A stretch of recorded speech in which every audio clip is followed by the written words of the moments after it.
இந்தியாவுக்கு கப்பை வின் பண்ணி கொடுத்த கேரி கிறிஸ்டன் ஸ்ரீலங்காவோட ஹெட் கோச்சா வந்திருக்காருங்க. இவருக்கு அண்டர்ல ஸ்ரீலங்கன் கிரிக்கெட் டீம் பெரிய சாதனையை படைப்பாங்களா அப்படின்ற கேள்விதான் எல்லார் மனசுலயும் ஓடிக்கிட்டு இருக்கு. இன்னைக்கு நம்ம வீடியோல இதை பத்தி தான் பார்க்க போறோம். இந்த T20 வேர்ல்டு கப்ல ஸ்ரீலங்கன் கிரிக்கெட் டீம் நல்லா ஆரம்பிச்சாங்க. ஆனால் சூப்பர் 8ல பயங்கரமாக சொதப்பி வெளியே போயிட்டாங்க.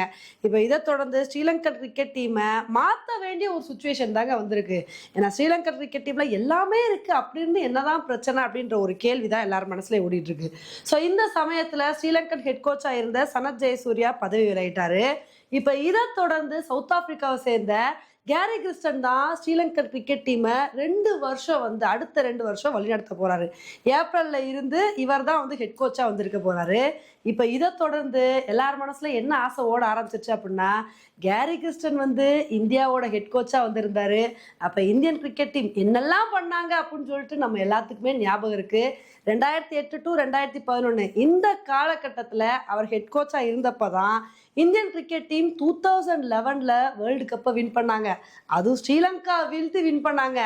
அப்பேற்பட்ட கேரி கிறிஸ்டன் ஸ்ரீலங்கன் கிரிக்கெட் டீமை வழி நடத்தும் போது எப்படி இந்தியன் கிரிக்கெட் டீம் கப்படிக்கிறதுக்கு ஹெல்ப்ஃபுல்லாக இருந்தாரோ, அதே மாதிரி ஸ்ரீலங்கன் கிரிக்கெட் டீமும் இவரோட தலைமையில் கப்பை வின் பண்ணுவாங்களா அப்படின்ற கேள்விதான் எல்லார் மனசுலையும் ஓடிட்டு இருக்கு. ஆனால் கேரி கிறிஸ்டனுக்கு இந்தியன் கிரிக்கெட் டீம் கூட நல்ல அனுபவம் இருந்தாலும் பாகிஸ்தான் கிரிக்கெட் டீம் கூட ஒரு கசப்பான அனுபவம் தாங்க இருந்திருக்கு. ஏன்னா 2024 T20 வேர்ல்டு கப் சமயத்தில் கேரி கிறிஸ்டன் தான் பாகிஸ்தானோட T20 டீம் ODI டீம் ரெண்டையுமே வழி நடத்தினாரு. அந்த T20 வேர்ல்டு கப்பில் பாகிஸ்தான் மோசமான தோல்வியை சந்திச்சாங்க. ஃபர்ஸ்ட் இந்தியன் டீம் கூட தோத்தாங்க, அதுக்கப்புறம் அமெரிக்கா கூட தோத்தாங்க. இதுக்கப்புறம் நொந்து போய் கேரி கிறிஸ்டன் பதவி விலகிட்டாரு. பதவி விலகினது மட்டும் இல்லாமல் மனுஷன் என்ன சொன்னார் அப்படின்னா, என்னோட வாழ்நாளில் ஒற்றுமையே இல்லாத இவ்வளோ மோசமான டீமை நான் பார்த்ததே இல்லை. டீமுக்குள்ள சுத்தமாக கோஆர்டினேஷனே இல்லை. அதே மாதிரி எங்களால் டீம் பிளேயர்ஸை ஈஸியாக செலக்ட் பண்ண முடியல. எல்லா அதிகாரமும் பாகிஸ்தான் கிரிக்கெட் போர்டு கிட்ட தான் இருக்கு அப்படின்னு போல்டான விமர்சனத்தை முன் வச்சாரு. பாகிஸ்தான் கிரிக்கெட் டீமை அந்த அளவுக்கு மோசமாக விமர்சனம் பண்ணாரு. அதே மாதிரி இவருக்கு இந்த மாதிரி ஒரு கசப்பான அனுபவங்களும் இருக்கு. ஆனால் நமக்கு என்ன தோணுது அப்படின்னா, பாகிஸ்தான் கிரிக்கெட் டீம் கூட இருந்த மாதிரி ஒரு கசப்பான அனுபவம் ஸ்ரீலங்கன் கிரிக்கெட் டீம் கூட இவருக்கு இருக்கக்கூடாது.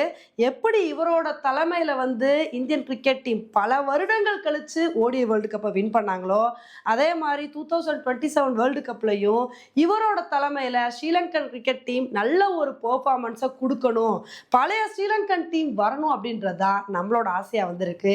ஸ்ரீலங்கன் கிரிக்கெட் டீம் இவரோட தலைமைக்கு அண்டரில் என்ன மாதிரி ஒரு பெர்ஃபார்மன்ஸை கொடுக்குறாங்க, பல சாதனைகளை படைக்கிறாங்களா அப்படின்றத பொறுத்து பார்க்கலாம். ஓகே ஃப்ரெண்ட்ஸ், இந்த ஒரு விஷயத்தை பற்றி நீங்கள் என்ன நினைக்கிறீங்க அப்படின்றத என்னோட கமெண்ட் செக்ஷனில் போடுங்க. இதே மாதிரி இன்னொரு வீடியோவில் மீட் பண்ணுறேன். Bye friends.